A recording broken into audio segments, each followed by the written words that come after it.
I know it's been a minute, you know, since a long time, you know, it's been a long time since you guys seen, you know, my face and everything like that. So, let's start off by saying hello.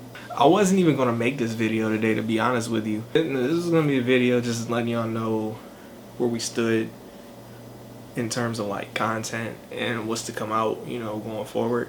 I know a lot of y'all are probably thinking just by the title, like, what's gonna happen? Like, y'all hanging it up for real, for real? No, never said that. Really got me thinking, and thinking about a lot of, you know, other trials and tribulations. Those of y'all who, you know, who jumped on, you know, sometime around 2013, 2014, you know, something like that, around that time period. To y'all knowledge, you know, like we were, you know, relatively newer YouTubers or whatever, you know, whatever you want to call us or whatever category you want to put us in at that point. We didn't really start to, you know, pop until, you know, around that time. And when I say start, I do mean start. We're still at the start point. We're barely, like, we're literally only 3 subscribers, 3 to 5 subscribers away from having 300. And I don't know if y'all know this or not, but we've been on YouTube as a channel itself for over 10 years. And we don't really have a whole lot to show for it. You know, in terms of like revenue, viewership, subscribers, you know, like we really did this shit because we really just wanted to, you know, entertain, you know, not only you guys, but like it was basically the things that me and my brother, our vision of what, you know, like we thought would have made us laugh. And we figured, like, you know, like, I promise you, if this can make us laugh, I promise you there's probably a few, you know, a few other people out here who probably would laugh at the same thing, you know. And lo and behold, we were kind of right on that, but at the same time, like, you know, we had to come to the understanding that apparently we're not for everybody. After looking at it that way, I had a lot of reflecting to do. And Q knows about this. We talked about it not that long ago. And I had to start to ask myself, if I'm so focused on this longevity idea, what is the end goal here? I don't know. I don't think y'all understand all the dark shit, you know, that went on behind the scenes. And I wouldn't even call it dark. It's just more so like it was a lot of turmoil. Nothing to the point where it's like it broke friendships. Nothing to the point where, you know, it was detrimental to anybody's health. But it was definitely like, you know, what's the best way I know to put this?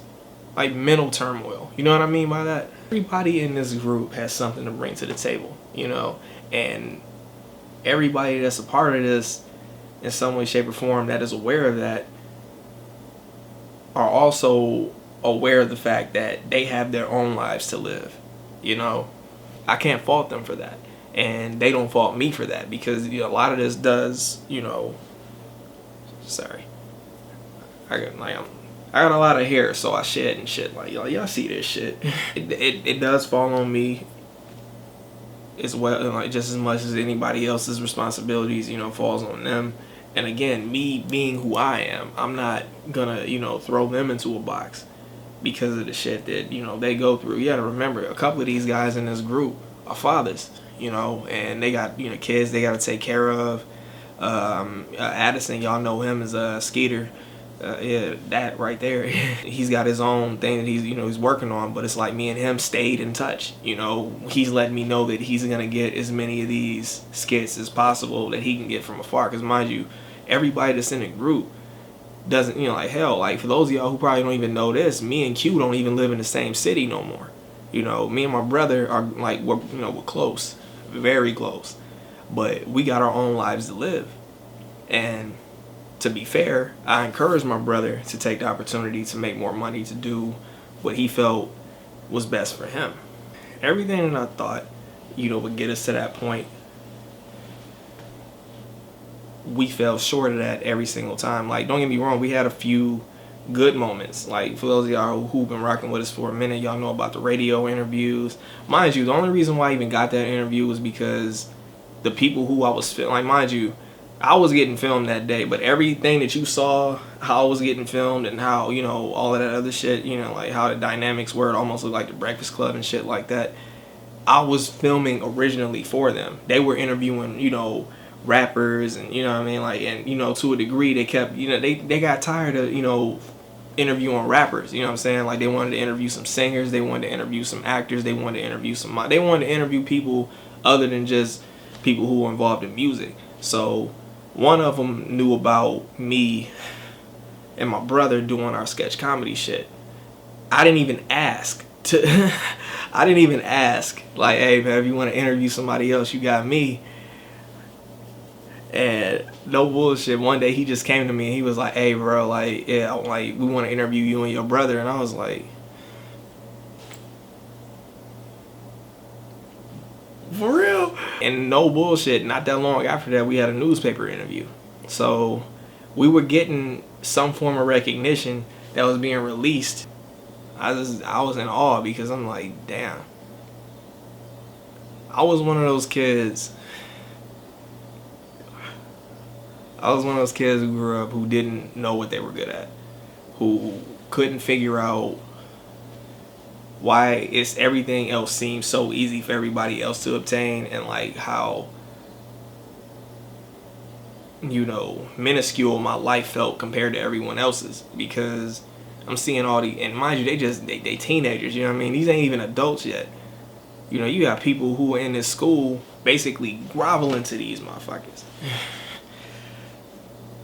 And here I am, lonely nigga sitting in the corner drawing pictures and shit, quiet as a fucking mouse. Couldn't get a girl to save his life. Couldn't get nobody to notice him. And if they did notice, it was because some fuck shit happened to me. Like, you know, something embarrassing happened, or, you know, somebody just fucking randomly started, you know, picking at me or some shit. You know, I was never the type of person to just like go for somebody. And if I was, it was because of the people who I was around, because I was like, I want these niggas to like me. You know what I'm saying? And then I look back on it, I'm sitting there like, well, why the fuck did you go out of your way to impress a bunch of other niggas? Looking back on all of that, I always had to ask myself, what do you want to be when you get older that people can look at and say, he really wanted to do everything he put his mind to? Now, for those of y'all who don't know, the Minority Show originally started off as a duo. It was just me and Q. It was nobody else. It was just us two. Initially, we wanted to bring, you know, a few of our friends in, but they didn't want no part of it. Which, you know, to me at the time, I was like, well, damn, that was kind of fucked up. You know, that's why, if, like, this logo right here, this was the original Minority Show logo. The brown face was me with the glasses, and the frown face, you know, like, that was, you know, lighter, was my brother. And then, literally right after that, Family Breakfast Part 2 came out. But then there was a pattern that, you know, not only were people starting to notice, there was a pattern that people, you know, not only people started to notice, there was a pattern that I was starting to notice. I was literally this close, like this fucking close, to quitting the group as a performer. Hear me out. The reason I was planning on quitting the group as a performer is because as a performer, I felt like I wasn't delivering. You know what I mean? Because no question about it, Q was, without a doubt, at that time, he was the star, you know, of everything. In the time 2010 all the way up to about 2013, it was literally just me and him. But when it came down to this shit, even though it was just two people, my brother was the standout. Before, you know, we threw Kyle in, before we threw Aaron in, before Sonny, you know, came about, before, you know, all the original, you know, like all these original motherfuckers, and Addison. Before any of them, it was just me and him. And even at that time, my brother was considered the standout. Every single skit, I always had to play the straight-laced, non-physical, non-funny, non-character type motherfucker. I had to play a regular-ass dude in every skit that I was in with him. It didn't matter what it was. But going from that, because it's like I wasn't, like I said, it was verified to me because of the shit that people was telling me to my face. It's like yeah, your brother is a standout. It's like it was niggas legit riding my brother dick, and I was like, dude, it wasn't. I know y'all probably gonna reduce it down to like envy or some shit like that. Never. But it definitely bothered me to know that I couldn't excel as a character because everybody wanted me to keep putting him in the front from a production standpoint. So I was like, okay, if this is all that they want, let me step back. Let me, get my brother to shine and, let him do what he do. Because clearly I'm never going to fucking have that same, appreciation from people who view what we do. And I told my brother this. I told my boy Johnny this, and I told my boy Aaron. By the way, shout out to Clever. I told them this shit, and they all told me the exact same thing, Q included. Don't do that. You just gotta fucking, attach yourself to what worked for you. He didn't want to do this himself. And I was trying to tell him, like, well, even if I'm not a performer, you still wouldn't be doing it by yourself. Like, I got the camera, I got the equipment, you know what I mean? Like, I got every tool at my disposal at this point. I had a new editing software, I had a new camera. Like, come 2014, I was about to get a new computer. It was all kinds of things that I told him, regardless, I was going to be able to fucking put, as much shit as possible together. But then after a while, my brother started to see more of the creative side. This is what I love about my brother the most. How much he was insistent on making sure that I stuck around as a performer. He really, really wanted me to get my shit out. Almost cried because I was like, I'm literally about to give up on something because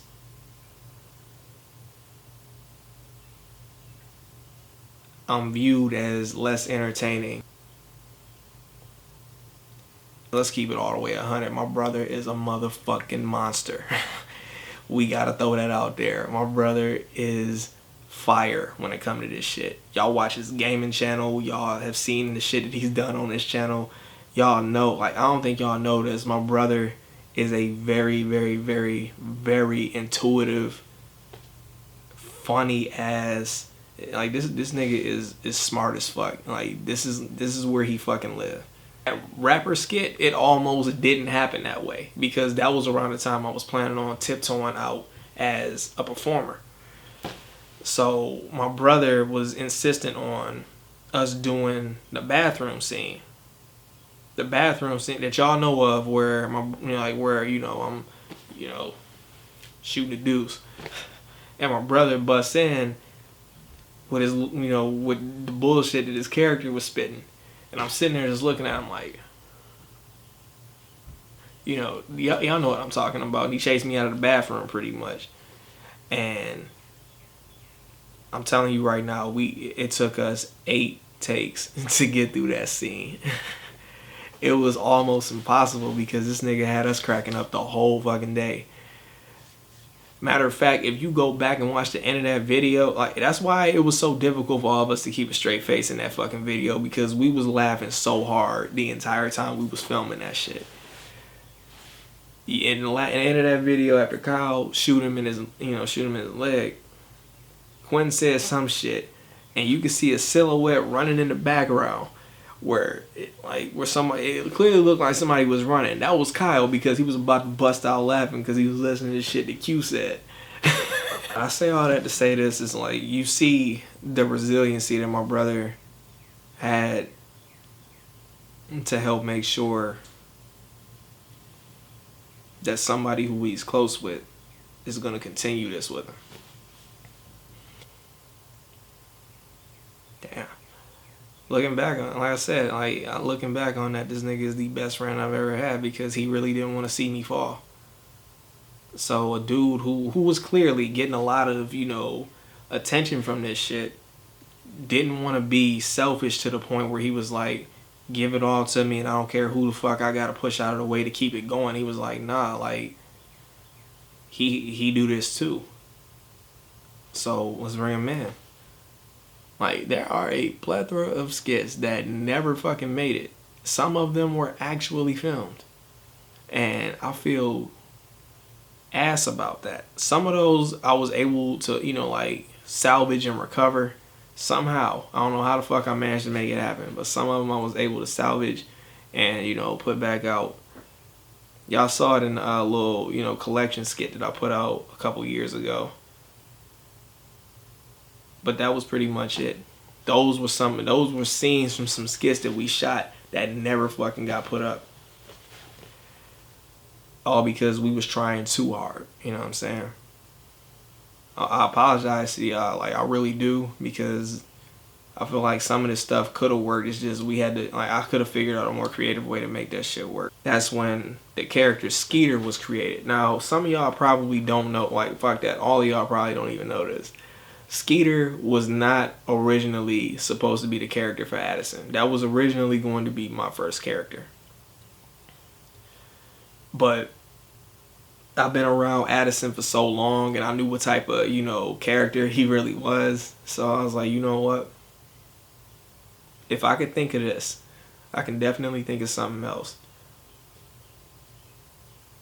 So I didn't want to be selfish. I was like, okay, he probably the only one who I know got the presence for this shit. He don't have a character yet, but I feel like this one will work for him. So I hit him up one day and I was like, my nigga, I got a character for you that I really think you should try.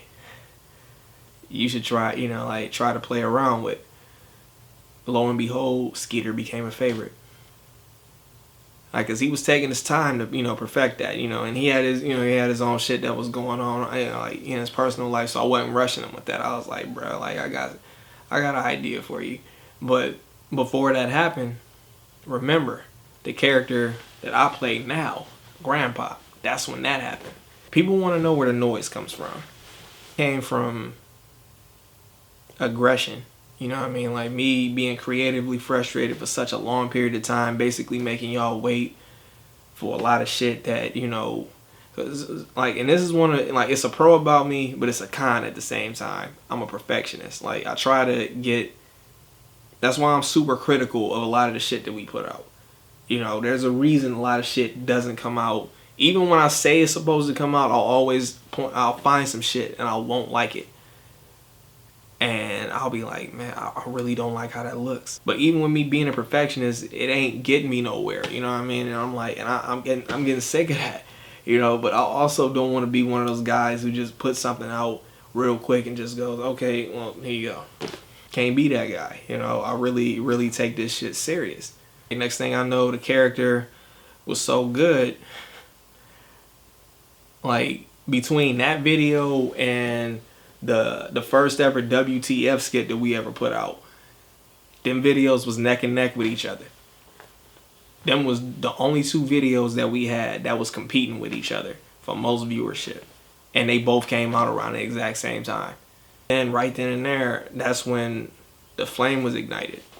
That's when the radio interview came about. That's when the newspaper interview came about. That's when people were starting to pay attention. It was the first time we had a flame lit under us. And we wasn't even nowhere near where we wanted to be yet. But that's when it started. But then, life happened.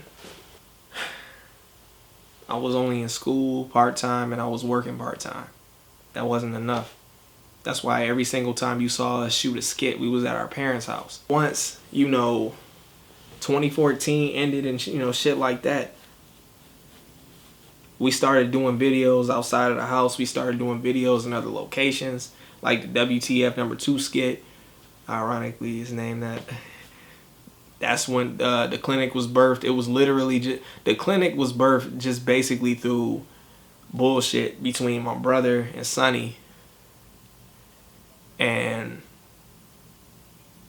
you know, just me like saying like, yeah, like just act like y'all whatever. But then I started to think more. I was like, that shit worked just from some bullshit. What if I took it serious and made characters and a plot out of this? The Clinic is now a web series. The first web series I ever wrote a day in my life.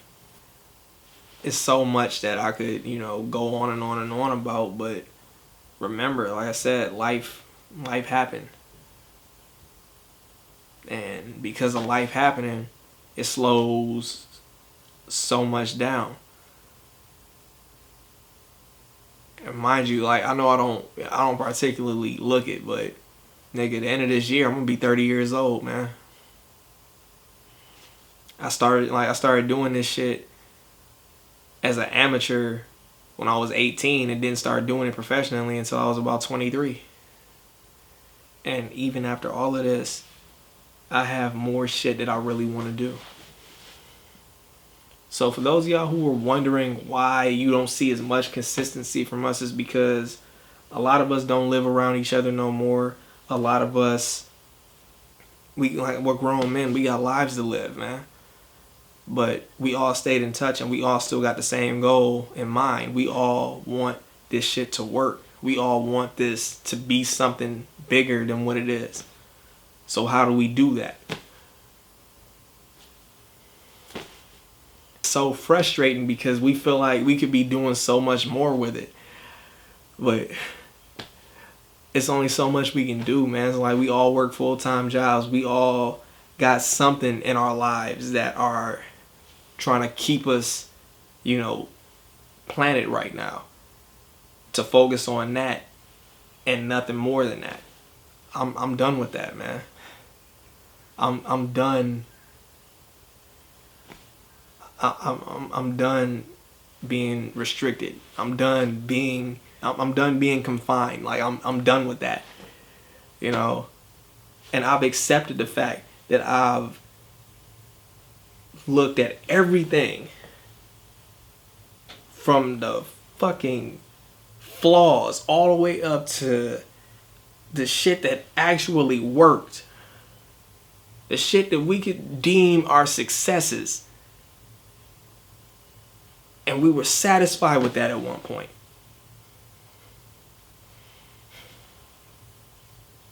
I said all of that just so I could give y'all an update. Hey, I mean, but some of y'all been rocking with us for a minute. You needed to know. You know? And I appreciate y'all for sticking through this long ass update video. It's time to break that mold, bro.